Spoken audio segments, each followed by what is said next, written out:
Ladies and gentlemen, welcome back to New York City. I'm currently standing on a Wall Street. It is extremely cold today, so I'm gonna try to do this fast. But today I'm going to be giving you guys an everything you need to know guide about Wall Street and the financial district here in Manhattan and New York. It's really noisy right here, but I'm currently standing right next to the New York City Stock Exchange. Before we do anything, I wanna make sure you guys subscribe and turn those notifications so you keep updated, because we are covering every single notable neighborhood in New York City. We're giving you everything you need to know. But before we do any of that, let's roll the intro.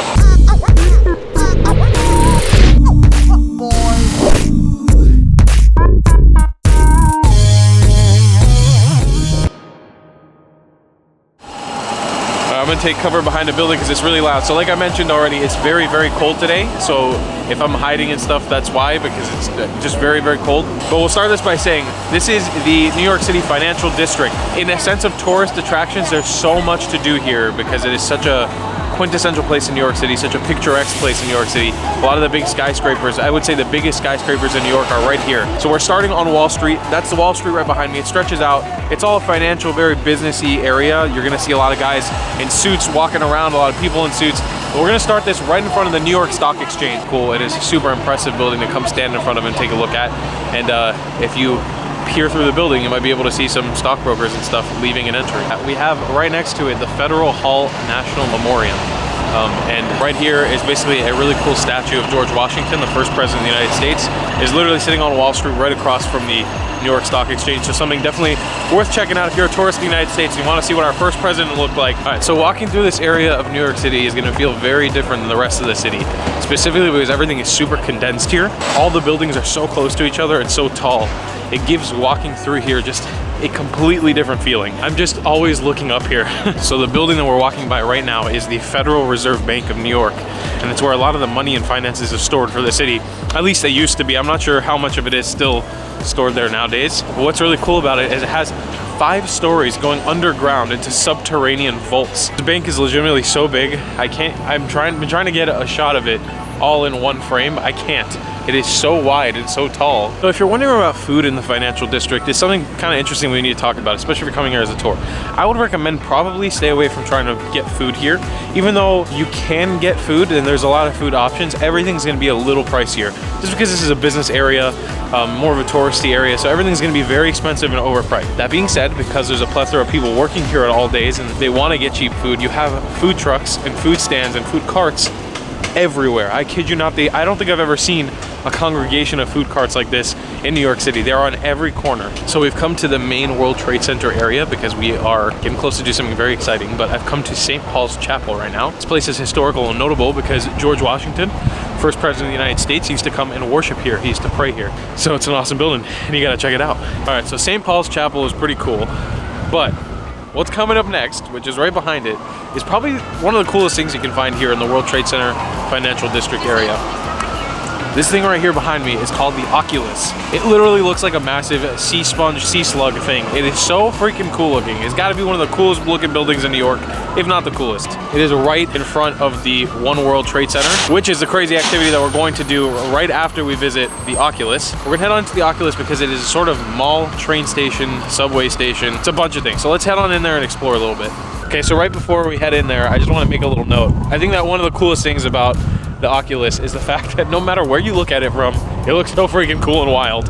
I love buildings that just take architecture to another level, and this thing is just unlike any other building in the surrounding. How freaking amazing is this building? It's basically, the building is built to look kind of like the spine of an animal or like the skeleton of an animal. It looks so freaking crazy. So this Oculus building has a multiple level concourse things with different balconies. Some of the balconies are viewing points where you can come and just look at the beautiful architecture, but also the floor that I'm on right now has just a bunch of different shops and stores, including like an Apple store. When you go down to the bottom, sometimes they hold events on the bottom floor, like farmers markets and things like that. So this is the main floor space. This is kind of like the, I guess, ground floor, but not really because the ground's above. Basically here you can connect to the PATH train station and the subway. PATH train, I believe, is a train that goes to like New Jersey, and I'm gonna show you guys that in a second. As well as there's some subway stations connected here, like the Fulton train station. So this is the PATH train station part of the Oculus. These are the trains to New Jersey. And I would say that this is probably the coolest looking part of the building because it really looks like this part is like the skeleton of an animal. If you look at that, it kind of looks like a whale or something. Really, really cool. So if anything, if you're not going to New Jersey on the train or whatever, it's just cool to come look at this place. So now that we've left the Oculus, we are heading up to the One World Trade Center Observatory. We're actually partnering up with the One World Trade Center Observatory today, and they're bringing us up to the top. So I'm at the base of the building right now. That's it, shooting up all the way to the top. One thing that's really awesome about this is that I get to share this experience with a few other of my YouTube friends that are coming to join me, because the One World Trade Center Observatory actually sponsored this visit. So please go show them some love. First of my friends have arrived. It's so cold, I'm tearing up, man. I'm so cold. Adriana. Whew. We're freezing, huh? I'm crying, man. It's like the wind. Ooh. How excited are you guys for this? I've done it once before, and I'm more excited to show it to her for her first time. It's really, really cool. I'm really, really excited. Because look who's arrived. King of the vlogs, Jacob Carlson. Hey. How you doing? Good, how are you? You excited for this? I'm very excited. Nice. And I've been here before. You haven't. All right, so we've just entered the queue right now. We're waiting. We're about to go to the top of the observatory. We're walking through the exhibition hall, I think, right now, leading to the elevators, which John and Jacob have been hyping up to me. They've been telling me the elevators here are going to be intensely amazing. Because we are working as press right now, we're going to get our own elevator just for us to go up, which is super exciting. We're going to be able to document this experience just for us. All right, we're heading up right now.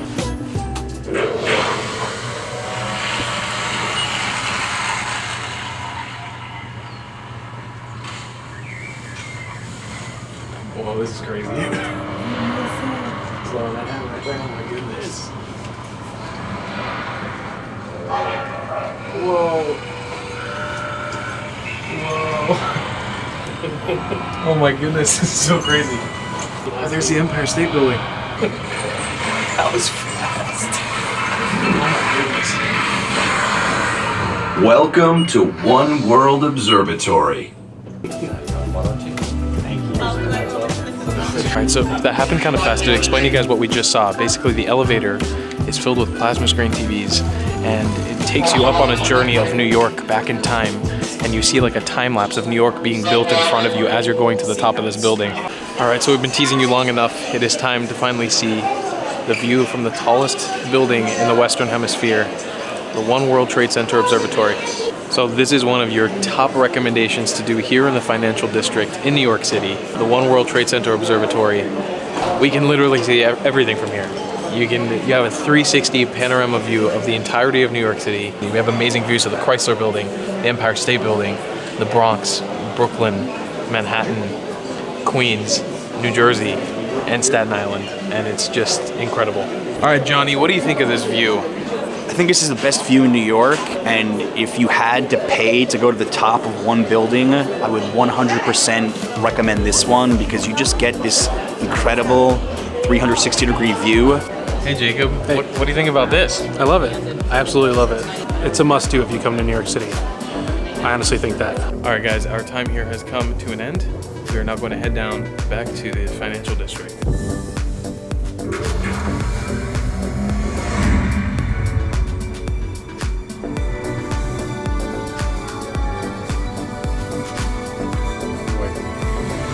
Thank you for visiting One World Observatory. I just realized that it's a 48-second ride up. My elevator in my building in Brooklyn takes me double the time to get to the 9th floor.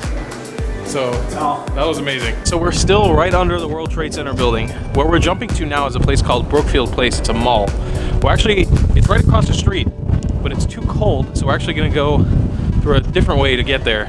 I don't know why I can't talk, it's too cold. Can you explain to me how we're getting to Brookfield Place because it's so cold outside? Yes, so as a part of the whole World Trade Center complex and the new Oculus train station, they've built a ton of underground walkways for pedestrians and commuters to be able to get from all the way from like the river, Hudson River, and all the transit over to Wall Street and stuff. So we're going in an underground walkway directly to Brookfield Place that connects instead of crossing the West Side Highway. All right, ladies and gentlemen, we have made it into Brookfield Place. It's now time to have some lunch because this is a mall. You can do your shopping here. There's not a lot of places to do shopping in the financial district because it is more of a busy workplace, but this is the place to come if you want to do some shopping / some eating. We're gonna come here to eat some lunch. There's indoor palm trees here. Yeah, welcome to Miami. Yeah, this feels like home. I saw the palm trees from the corner. I was like, oh, I'm back. Alrighty, so we are sitting down to have lunch. We all got lunch from Umami Burger. Good, man. I really recommend the truffle burger. That truffle cheese just grilled right on. Excellent. A little pricey. Can I show them? I'm excited to try this though. It looks like it has a brioche bun, some nice beef. All right, here we go. First bite of an Umami Burger. That's good. I don't know if I would say that's $15 worth for a burger, but it's pretty good. All right, ladies and gentlemen, we have left Brookfield Place. John and Adriana have departed from us. I'm back with just Jacob, king of the vlogs. Make sure you check out John down in the description below because he's got a great YouTube channel all about New York City. So check him out, send him some love. We are now going to continue to a place called Battery Park, which is where you can get a great view of the Statue of Liberty. We just made it to Battery Park. This is what's known as the best viewing spot for the Statue of Liberty, at least from the ground. As well, this is where a lot of the ferries and boats, including the Staten Island ferry, will take you around into the waters around this area. So if you want to go to the Statue of Liberty, you're usually going to buy your tickets and leave from here. But we're going to go and take a look at the Statue of Liberty. We're coming in right at sunset right now, but we got tons of more stuff to see, so we got to get out of here fast. I'm going to make a quick mention to the Staten Island ferry. I'm using Jacob Carlson, king of the vlogs, wonderful footage right now to overlay. This is a ferry that you can, if you want to get really nice views of the Statue of Liberty without paying full price for a tour. It's kind of like the budget way to see the Statue of Liberty. So please, first of all, go check out Jacob Carlson, king of the vlogs channel in the description, because he's great for letting me use his footage, but also check out the Staten Island ferry for here. It's right next to Battery Park. You can't miss it. All right, so where we've come to now is probably one of the most famous monuments in the financial district. It's called the Charging Bull, and it's a bull that's charging. I think the symbolism behind it is to be like the aggressiveness of the people who work here in the financial district. Yeah. And Jacob pointed out right when we got here, we have a line of more of the classy people, you know, who are trying to just take a picture with the bull. And then you have what? You got the perverts in the back. It's just people standing in line to take pictures with the bull's testicles. So that's pretty good. All right, another awesome spot here in the financial district. This place is called the Frances Tavern, and it's famous because the revolutionaries actually met here many times. I think the room is upstairs, but George Washington and Benjamin Franklin. Benjamin Hamilton. But it's really cool too because currently inside of this place they have a bar and a museum that's a part of this place, but inside they have a tooth and a piece of hair from George Washington, our first president. Which is weird. It's weird, but really cool. So it's like one of those things that it's weirdly like an American tourist attraction. You need to come visit when you're here in the financial district. Where we're walking to right now, this place is called Stone Street. So it's actually a walking only street, no cars here. And during the summer, this whole street is filled up with picnic tables and benches and like lighting all over the street. And so all the bars actually do service out here on the street as well, not just inside, because it's basically all bars and restaurants right here. And it's super awesome cobblestone street. You can just walk down, enjoy. It's really the only place in the financial district with nightlife. So if you're looking to spend a night out on the town in the financial district, this is where you'd come. Thanks. Hey, Jake. Thanks. So we've come to another really, really cool and historical place here in the financial district. So this is called Trinity Church, and it's really, really famous because a bunch of old historical figures in the United States are buried here. Like some of the most important ones, like Alexander Hamilton. Here. I can show you his grave. Oh yeah? Yeah. Alexander Hamilton's grave right here. Cool. We got one last location. This was awesome, by the way. But we are now going to head like right outside of the financial district. It's still technically the financial district, but sun setting. We just got a few minutes of light. We got to run. We'll see you there. Guys, we are coming towards the end of our adventure here in the financial district. We're getting pure cotton candy skies right now. It is absolutely beautiful for the end of the day here. Alrighty, we have made it to the Pier 16 South Street Seaport. This place is awesome. This is your go-to place if you want some waterfront activities. Obviously in the wintertime, which we are in right now, it is not so exciting, but you have a few things here. First of all, you have like a whole shopping district and hangout area out here. It kind of is like cobblestone streets with cool shops and stuff to do. But there's also a cargo ship from the 1800s. You guys know how much I like cargo ships. I sail on them all the time. There's a cargo ship from the 1800s right here, and it's just docked up here on the dock. But besides that, you can come take this pier all the way down and get beautiful, beautiful views of Brooklyn. I want to make a little note up here, just by the South Street Seaport. We're about to end this vlog. Don't worry, I know it's getting long. There is an honorable mention I want to name to a pizza place called Keste. It's just up the road from here. Hands down, the best pizza you can get in New York City. That's a guarantee for me. It's classic Napoli pizza from Napoli, Naples in Italy, made by amazing chefs in that restaurant. So if you guys want to get some, the original spot is right here in Wall Street, just up the road. Amazing, amazing pizza. Hot tip to Tall's viewers. Many of you are likely to go to a Broadway show if you're coming to New York, which if you're watching this, you probably are. You can go to the TKTS booths in Times Square, which you've probably heard of, and get cheaper day of tickets for Broadway musicals. But what you may not know is they actually have a TKTS booth here in the South Street Seaport that opens up way earlier. I think this opens up at 11 in the morning, day of, instead of 4 or 5. And the lines are way, way smaller. So if you're looking to buy Broadway tickets, you can come here. Okay, ladies and gentlemen, that is the end of a financial district, Wall Street and World Trade Center ending video for the end. I want to say a huge thank you to the One World Trade Center Observatory for taking us to the top today and helping us make this video. Thank you so much. Please guys, go check them out, especially if you're coming to visit New York for your first time. You have to go to the top of that building. It is incredible. Also, check out Jacob Carlson because he helped me make this episode possible, and John Barr. They'll both be down in the description. And I want to say, I can proudly say that is our final neighborhood episode for the island of Manhattan, for the biggest, the hardest borough to cover here in New York. I feel super accomplished that I was able to finish it, so I'm so happy. Wait, you mean you did more of these? Oh, I did like 17 of them. What? Yeah. Are they on YouTube? They're on YouTube, and you can go watch them right now for free. We'll see you next time. And if you want to support this channel, you can buy some of my merchandise down in the description below or on screen right now. It's soft, it's fresh, it's warm, it's sweet. It's the best in the game. And we'll see you guys in the next one. I love you. Long time, class.